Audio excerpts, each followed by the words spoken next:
Assalamualaikum warahmatullahi wabarakatuh. Perkenalkan, nama saya Muhammad Fatwa Fadila dengan NIM 2030711010. Program Studi Administrasi Publik semester 5. Dalam rangka memenuhi tugas ujian akhir semester, program Studi Administrasi Publik dengan mata kuliah Analisis Kebijakan Publik. Pada kesempatan kali ini saya akan mencoba menjelaskan beberapa sub materi yang berkaitan dengan analisis kebijakan publik. Baik, langsung saja kita ke subbab yang pertama, atau materi yang pertama, yaitu mengenai analisis formulasi kebijakan.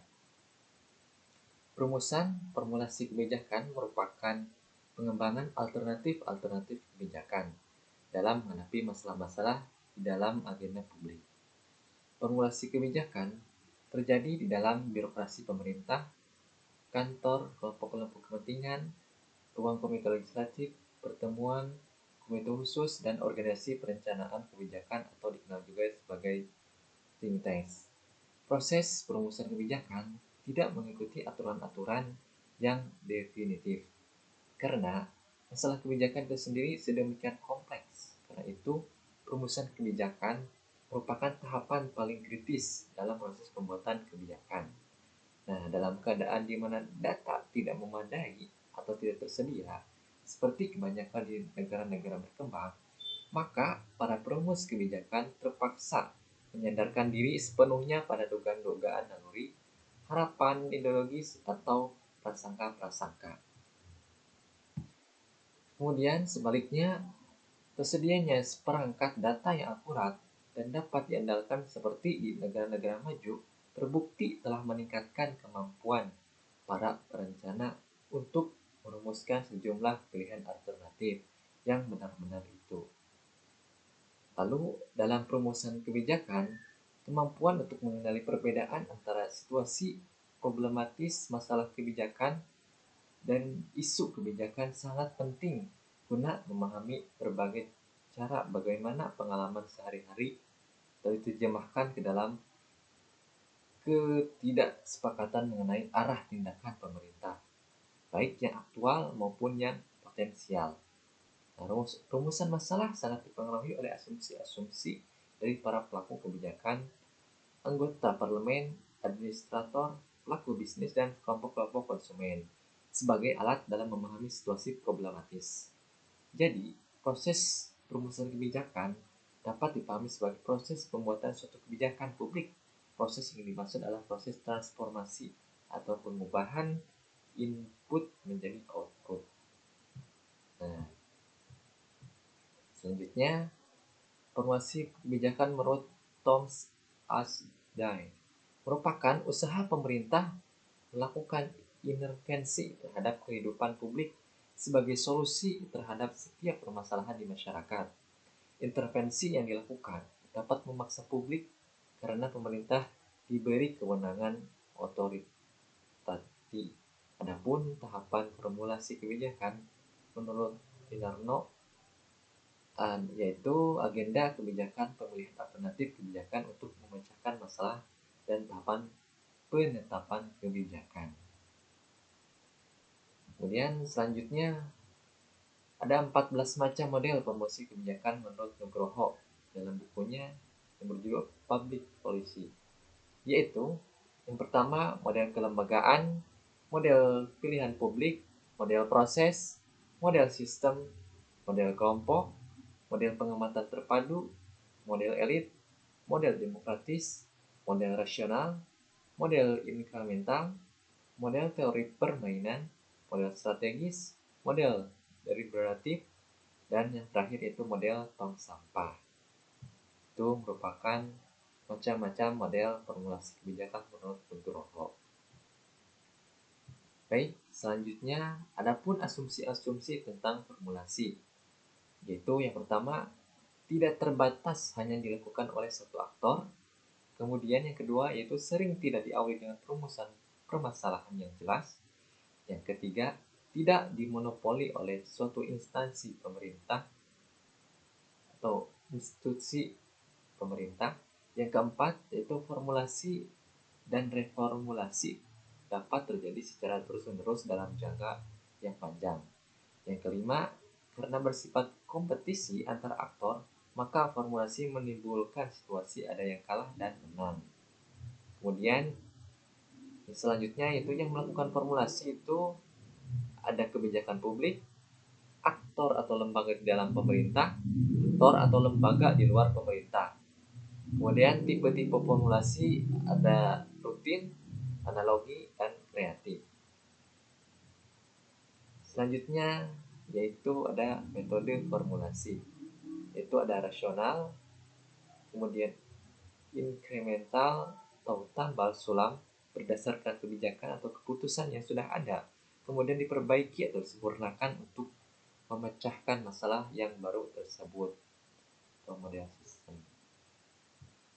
Nah, kemudian sekarang lanjut ke yang kedua. Yang kedua yaitu tentang analisis implementasi kebijakan. Nah, apa itu implementasi kebijakan? Yaitu merupakan proses kegiatan yang dilakukan setelah kebijakan ditetapkan atau disetujui. Kegiatan ini terletak di antara perumusan kebijakan dan evaluasi kebijakan. Fungsi implementasi kebijakan yaitu untuk membentuk suatu hubungan yang memungkinkan tujuan atau sasaran kebijakan negara diwujudkan sebagai suatu tempat outcome. Kemudian adapun faktor-faktor pendukung implementasi. Yang pertama yaitu kondisi eksternal yang dihadapi oleh badan atau instansi pelaksana tidak akan mengalami gangguan atau kendala yang serius. Hambatan-hambatan tersebut mungkin sifatnya fisik, politis, dan sebagainya. Kemudian yang kedua, itu kebijaksanaan yang akan diimplementasikan didasarkan oleh suatu hubungan kualitas. Yang ketiga, pihak-pihak yang memiliki wewenang kekuasaan dapat menuntut dan mendapatkan kepatuhan yang sempurna. Selanjutnya, faktor penghambat implementasi kebijakan. Ada 4, yaitu yang pertama isi kebijakan. Implementasi kebijakan gagal karena masih samarnya isi kebijakan. Maksudnya, apa yang menjadi tujuan tidak cukup terperinci. Kemudian yang kedua, informasi implementasi kebijakan publik mengasumsikan bahwa para pemegang peran yang terlibat langsung mempunyai informasi yang perlu atau sangat berkaitan untuk memainkan peran dengan baik. Kemudian yang ketiga, dukungan pelaksanaan suatu kebijakan publik akan sangat sulit apabila pada pengimplementasiannya tidak cukup dengan untuk pelaksanaan kebijakan tersebut.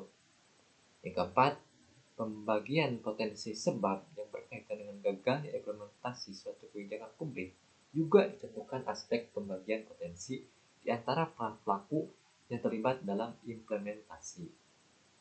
Selanjutnya, adapun upaya mengatasi hambatan implementasi kebijakan publik, yaitu yang pertama, peraturan hukum atau kebijakan itu sendiri di mana terdapat kemungkinan adanya ketidakcocokan antara kebijakan-kebijakan dengan hukum yang tidak tertulis atau kebiasaan yang berlaku dalam masyarakat. Yang kedua, mentalitas petugas yang menerapkan hukum atau kebijakan. Para petugas hukum secara formal yang mencakup hakim, jaksa, polisi, dan sebagainya harus memiliki mental yang baik dalam melaksanakan atau menerapkan suatu peraturan perundang-undangan atau kebijakan.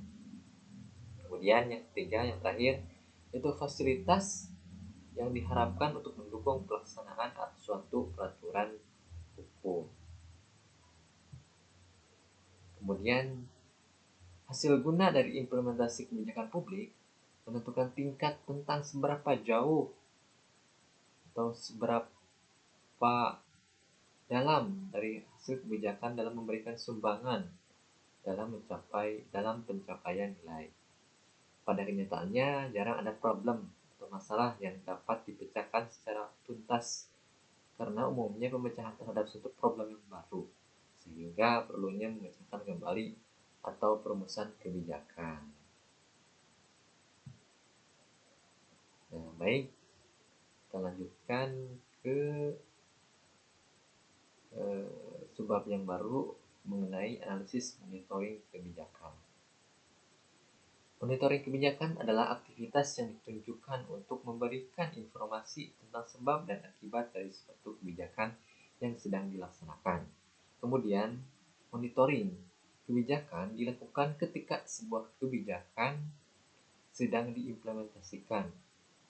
Monitoring kebijakan diperlukan agar kesalahan awal dapat segera diketahui dan dapat dilakukan tindakan perbaikan, sehingga mengurangi resiko yang lebih besar. Kemudian tujuan daripada monitoring itu sendiri yaitu untuk menjaga agar kebijakan yang sedang diimplementasikan sesuai dengan tujuan dan sasaran.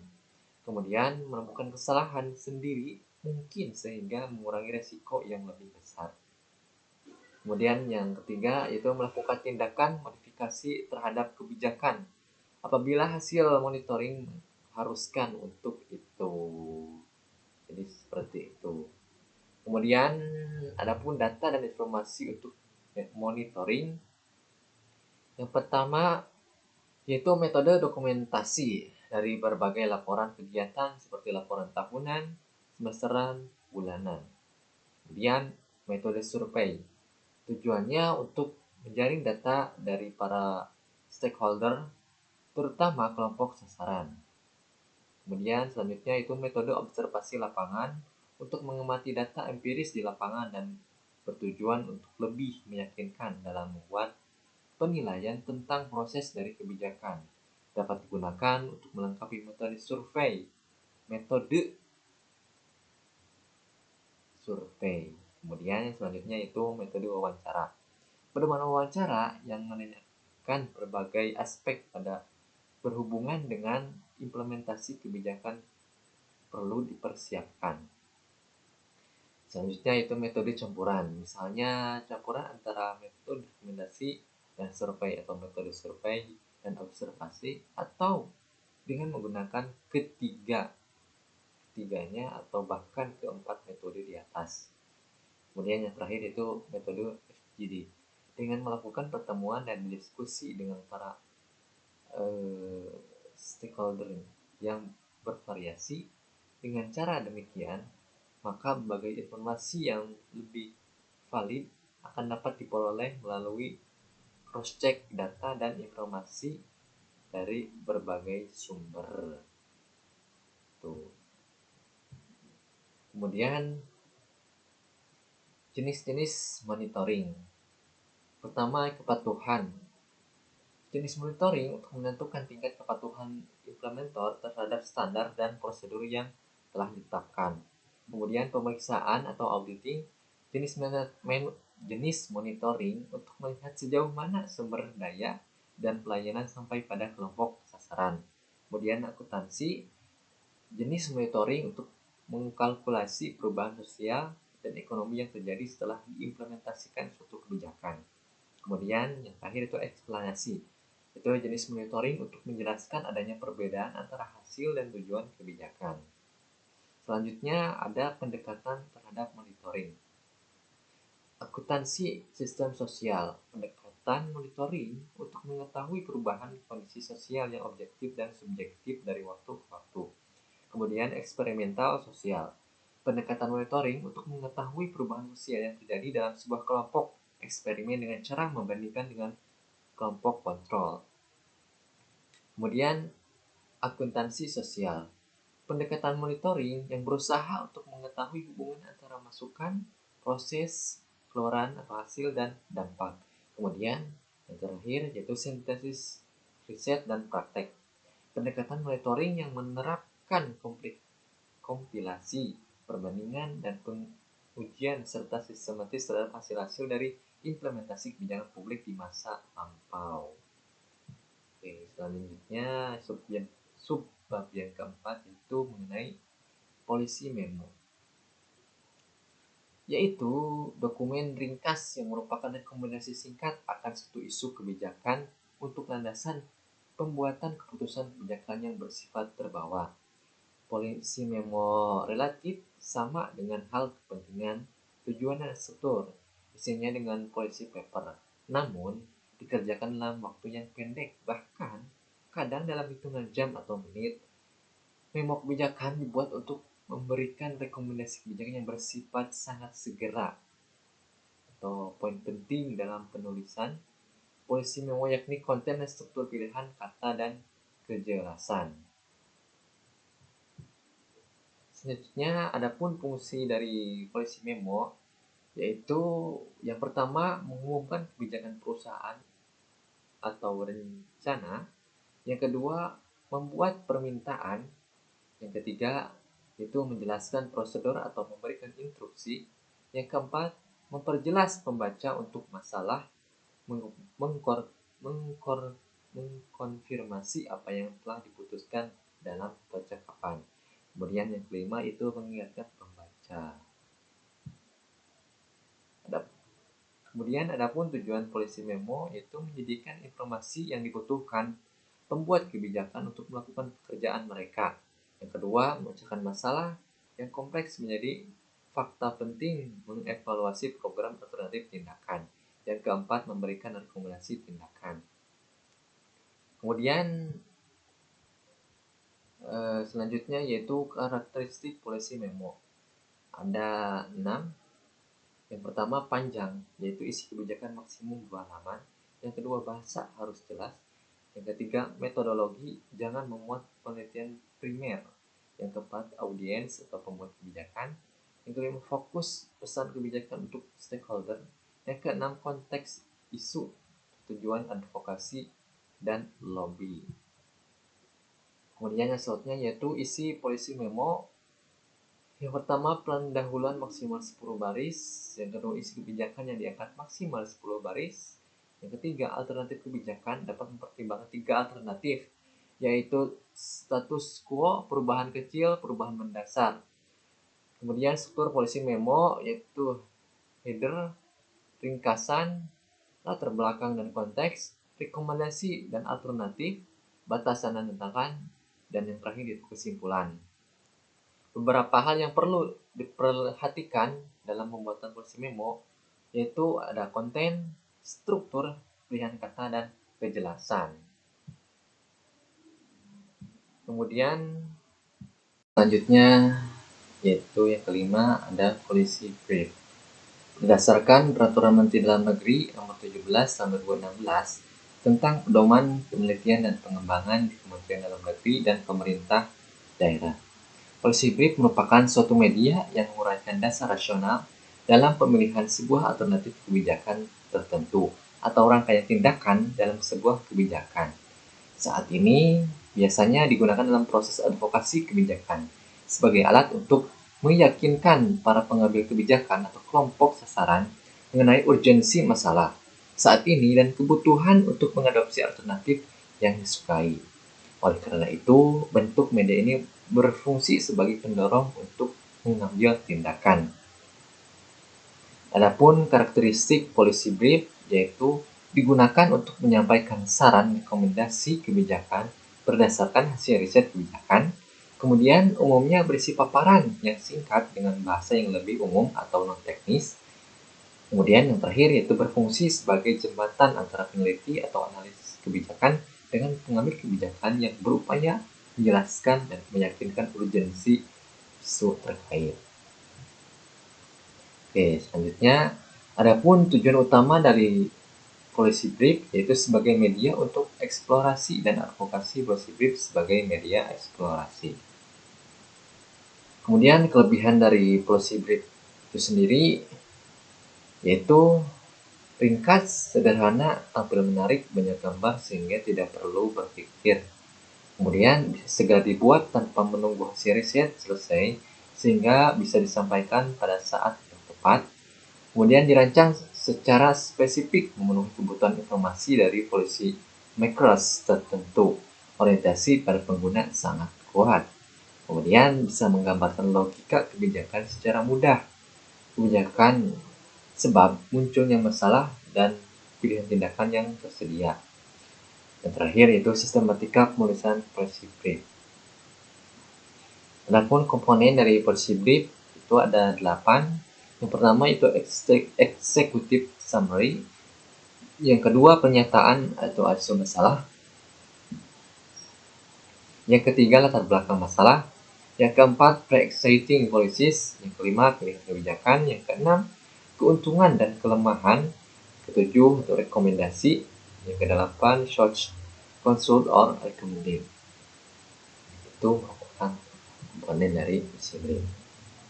Kemudian berdasarkan Permendagri nomor 17 tahun 2016 dan Peraturan Lembaga Administrasi Negara nomor 28 tahun 2017, terdapat beberapa komponen dalam penyusunan policy brief, yaitu ringkasan, pernyataan masalah, pernyataan isu, latar belakang masalah, pre-existing policies, pilihan kebijakan, dan keuntungan dan kelemahan. Kemudian fungsi policy brief itu ada dua. Yang pertama fungsi advokasi, yaitu memberikan pilihan terhadap sebuah solusi. Dengan fungsi ini, policy brief menjawab pertanyaan mengapa harus memilih kebijakan tersebut, apakah keberhasilan yang didapat dalam kaitannya dengan penyusunan kebijakan. Kemudian fungsi yang kedua itu eksplorasi, memberikan informasi mendalam tentang hal-hal yang harus dipersiapkan atau dilakukan jika suatu kebijakan dipilih, sehingga fungsi ini menjawab apakah jenis dan berapa banyak sumber daya yang dibutuhkan untuk menjalankan suatu kebijakan. Oke. Selanjutnya yaitu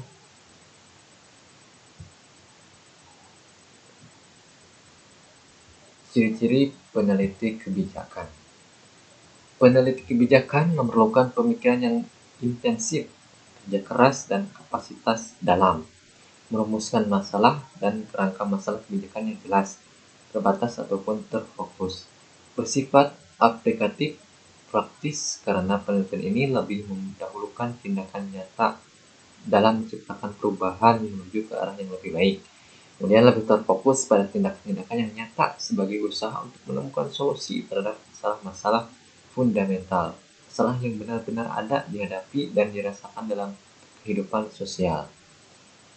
Kemudian peneliti kebijakan harus dilakukan dengan cepat, tepat, dan akurat, karena permasalahan yang timbul dalam masyarakat memerlukan solusi yang cepat atau segera ditangani. Dalam penelitian ini terdapat banyak keberagaman seperti deskriptif, analisis, hubungan kausal, dan eksplanasi, sehingga penelitian kebijakan juga bisa menggunakan berbagai pendekatan jenis atau strategi penelitian.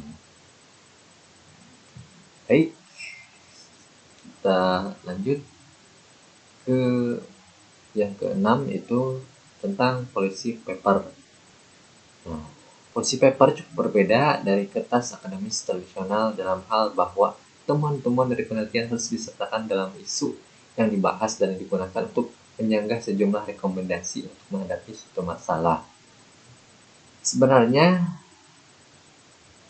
Barda 1996 menunjukkan bahwa salah satu kesalahan yang paling serius yang dilakukan oleh penulis kertas kebijakan adalah mencoba memasukkan seluruh data dan informasi yang dihasilkan selama proses penelitian, menggunakan perspektif yang counterposing seperti dapat dilihat dalam sebuah esai akademis adalah dilema utama bagi evolusi think tanks. Kemudian selanjutnya, sebuah policy paper yang baik itu yang pertama memberikan definisi dan merinci isu kebijakan penting dalam rangka kerja kebijakan saat ini yang perlu dijawab. Yang kedua, memberikan garis besar cara-cara yang dapat dilakukan kebijakan alternatif untuk menjawab isu tersebut. Yang ketiga, memberikan evaluasi mengenai hasil yang mungkin diperoleh dari pilihan-pilihan tersebut berdasarkan kerangka kerja analisis yang telah digariskan dan bukti dari kerangka kerja kebijakan saat ini. Kemudian yang keempat, yaitu memilih alternatif yang lebih disukai atau rekomendasi kebijakan dan memberi penjelasan yang kuat untuk memberikan alasan mengapa pilihan Anda adalah pilihan kebijakan yang terbaik. Kemudian selanjutnya, adapun langkah-langkah policy paper Menurut Putra dalam Dukeshire dan Turlough 2012, langkah-langkah penelitian kebijakan yakni yang pertama melakukan identifikasi terhadap isu-isu kebijakan utama dan berbagai kemungkinan, yang kedua merumuskan masalah, yang ketiga menyusun rencana aksi terhadap pengimplementasian kebijakan, yang keempat melakukan mentoring dan evaluasi. Nah, berdasarkan fungsi penelitian kebijakan dibagi atas dua jenis atau kategori, yaitu penelitian untuk kebijakan berfungsi sebagai pemberi layanan dalam bentuk evidensi masuk dan bersifat verifikasi alternatif sebagai penyempurnaan untuk seluruh tahapan dalam proses penelitian kebijakan dan dapat digunakan di setiap tahap atau unsur kebijakan serta terhadap seluruh unsur tahap kebijakan secara sekaligus. Kemudian, penelitian tentang kebijakan berfungsi untuk memberikan kritik berupa perspektif alternatif bersifat falsifikasi atau kritik konstruktif terhadap peningkatan kualitas kebijakan melalui perumusan kebijakan maupun usut kebijakan secara sekaligus. Kemudian, prinsip dasar dari policy paper yaitu policy research memiliki sense yang berbeda dibanding penelitian pada umumnya atau skripsi, tesis, disertasi. Policy research harus kuat di policy problems. Policy problems sendiri dapat dirumuskan dengan baik jika sudah ada informasi pendahuluan terkait dengan isu atau variabel yang akan dikaji. Kemudian yang kedua, yaitu kegagalan merumuskan policy problem akan menjadikan hasil analisis dan rekomendasi dalam paper atau laporan penelitian tidak dapat mengatasi masalah. Kemudian yang ketiga, selain policy problem, kajian kebijakan sebaiknya juga memperhatikan dua policy relevan informasi lain, yakni policy outcome dan policy performance. Kedua hal ini idealnya sudah tersedia saat merumuskan research design. Dengan memiliki informasi ini, maka research question tidak berkarakter deskriptif untuk menghasilkan informasi, tetapi lebih solutif untuk menjawab masalah yang fundamental dan memberikan alternatif kebijakan. Kemudian yang terakhir, yang ketujuh, itu tentang mitigasi risiko kebijakan.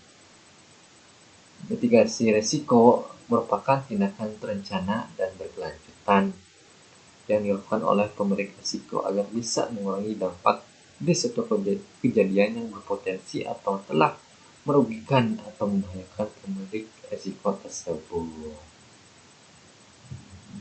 Baik, terima kasih. Itu saja yang dapat saya paparkan atau jelaskan yang berkaitan dengan analisis kebijakan publik. Mohon maaf apabila banyak salah kata dan banyak sekali kekurangan. Terima kasih atas segala perhatiannya. Saya Muhammad Fadila. Mohon maaf. Mohon undur diri. Terima kasih. Wassalamualaikum warahmatullahi wabarakatuh.